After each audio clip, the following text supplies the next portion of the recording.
ശക്തമായ വേനലിന്റെ സൂചന നൽകി ചൂട് കടുത്തതോടെ ജില്ലയിലെങ്ങും തീപിടുത്തം വ്യാപകമായി.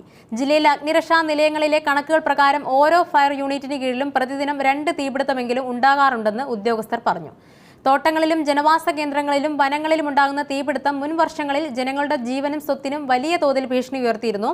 ഹെക്ടർ കണക്കിന് വനമേഖലയും കൃഷിസ്ഥലങ്ങളും വസ്തുവകകളുമാണ് ഓരോ വേനലിലും കത്തിനശിക്കുന്നത്.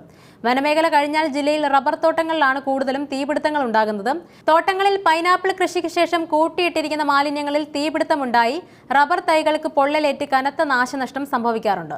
സ്വന്തം തോട്ടങ്ങളിൽ ഫയർ ലൈൻ നിർമ്മിച്ച് സുരക്ഷ ഒരുക്കുന്നത് ഒരു പരിധിവരെ സഹായകമാണെന്ന് അഗ്നിരക്ഷാ സേന മുന്നറിയിപ്പ് നൽകുന്നു. ഇതുകൂടാതെ വേനൽക്കാലത്ത് ശക്തമായ കാറ്റുണ്ടാവുന്ന സാഹചര്യങ്ങളിൽ ഇലക്ട്രിക് ലൈനുകൾ കൂട്ടിമുട്ടി തീപ്പൊരി വീണും തീപിടുത്തമുണ്ടാവാറുണ്ട്. ഇത്തരം സാഹചര്യമുണ്ടെങ്കിൽ അധികൃതരുമായി ബന്ധപ്പെട്ട് ഒഴിവാക്കണം. കൂടാതെ പറമ്പുകളിൽ തീയിടുമ്പോൾ ശക്തമായ കാറ്റിൽ തീപ്പൊരികൾ പടർന്ന് തീപിടുത്തം ഉണ്ടാകാറുണ്ട്. തീ പടർന്നാൽ അണയ്ക്കാൻ ആവശ്യമായ വെള്ളമുണ്ടെന്ന് മുൻകരുതലുകൾ സ്വീകരിച്ച ശേഷം മാത്രം ചപ്പുചവറുകൾ കത്തിക്കാൻ ശ്രമിക്കുക. റബ്ബർ ഷീറ്റുകൾ, പ്ലാസ്റ്റിക് ഉൽപ്പന്നങ്ങൾ, മെഴുക് എന്നിവ ശക്തമായ ചൂടെത്തുമ്പോൾ സ്വയം കത്താൻ സാധ്യതയുള്ള വസ്തുക്കളാണ്. അടച്ചിട്ട മുറികളിലോ വായു സഞ്ചാരം കുറഞ്ഞ മുറികളിലോ ഇവ ധാരാളം സ്റ്റോക്ക് ചെയ്യുന്നത് മൂലം അമിതമായി ചൂടായി സ്വയം കത്താനുള്ള സാധ്യതയുണ്ടെന്ന് അഗ്നിരക്ഷാ സേനാ അധികൃതർ പറയുന്നു. ഭൂപ്രകൃതികളുടെ പ്രത്യേകത കാരണം ഫയർഫോഴ്സിന് ജില്ലയിൽ തീ പിടിക്കാനുള്ള പ്രദേശങ്ങളിലെല്ലാം എത്തിപ്പെടാനും സാധിക്കാറില്ല.